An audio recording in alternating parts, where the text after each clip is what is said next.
Des cimes à peine enneigées, des forêts de mélèzes à perte de vue, et à l'horizon, parfois blotti dans les nuages, la mer.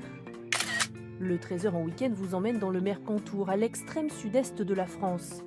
Un parc national oublié par la neige cet hiver. Alors à défaut de gravir des cascades de glace naturelles, c'est sur cette structure que ces passionnés s'entraînent. Tu fais une montée de pied. Temporairement, tu fais ton blocage, ton gainage pour aller chercher plus haut. Assez rapidement, tu essaies de trouver un ancrage. Par exemple là. Un édifice haut de 18 mètres installé au Boréon, un fond de vallée ombragé par d'immenses conifères. C'est une fosse à froid, quoi. En hiver, ça ne voit pas le soleil. Même quand il fait un peu plus doux ailleurs, il fait suffisamment froid ici pour arriver à la mettre en glace. Mathieu Stéphan est guide de haute montagne. Donc plus tu vas taper dans des zones où la glace est blanche, plus l'ancrage sera facile aussi. Tous les week-ends d'hiver, il initie ses grimpeurs au maniement des piolets, à l'utilisation des crampons. Défi relevé pour Christophe Arax sur l'une des voies les plus périlleuses. Le glaçon, voilà, il risque de casser à tout moment et il faut être attentif à chaque coup de piolet, on va dire. On n'est jamais sûr de nos prises, enfin du moins c'est ce que je ressens. Après, ça reste ultra agréable et bon, les bras ils sont bien chauds là. Un peu plus loin, en suivant la rivière, tout au fond de la vallée, ces familles se lancent dans une quête originale. Guidées par Marie Froment, elles vont tenter d'apercevoir l'un des 5 loups de la Meute installés dans ce parc depuis 6 mois. Si on est ici au Boréon, c'est parce que naturellement, le loup il est revenu en France en 1992 via le vallon des Molières qui est à 2 km d'ici. À peine 1 kilomètre de marche et les loups s'approchent déjà. Là, regarde là. Tu le vois ou pas? Oui. 2 mâles, 3 femelles, des loups gris d'Europe installés dans un enclos de 2500 mètres carrés. Elios, c'est le doyen de notre meute. Il a 14 ans. Là, il vous renifle, il vous juge là, clairement. Il a comme un trou à la patte. Oui, un trou de poil. Tout à fait. Alors ça, c'est normal. C'est parce que quand ils sont arrivés, on les a endormis.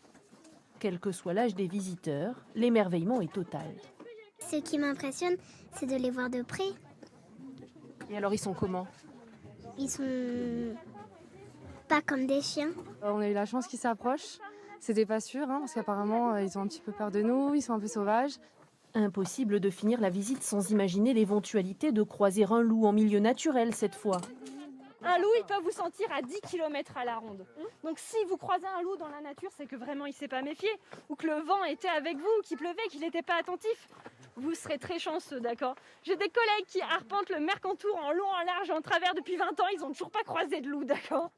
Bien plus probable en revanche, même en hiver, de rencontrer quelques vaches descendues de l'alpage. Si elles peuvent encore prendre le soleil, ce n'est pas le cas des brebis. Allez. Elles restent à l'étable quelques mois, indispensables pour Manuel Rogerie s'il veut avoir du lait. Il n'y a pas assez de ressources à l'extérieur pour qu'elles soient nourries correctement pour pouvoir garder leur état et faire du lait. Donc elles sont au foin.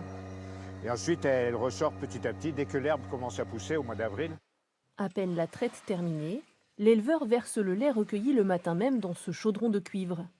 Quelques centilitres de présure, une substance présente dans l'estomac des veaux, et une trentaine de minutes plus tard, le lait a caillé. Donc là, on vérifie si le caillé est prêt à être découpé. Il faut qu'il se décolle bien des bords du chaudron. Le caillé est ensuite découpé en petits grains, puis chauffé à 38 degrés.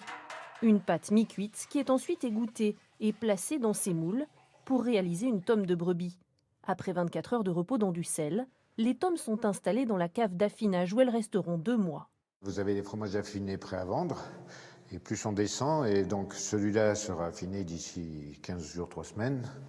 Celui-là est encore un petit peu plus frais. La moisissure commence bien à se développer. Un fromage aux saveurs du Mercantour, un territoire de caractère, idéal pour s'échapper au grand air.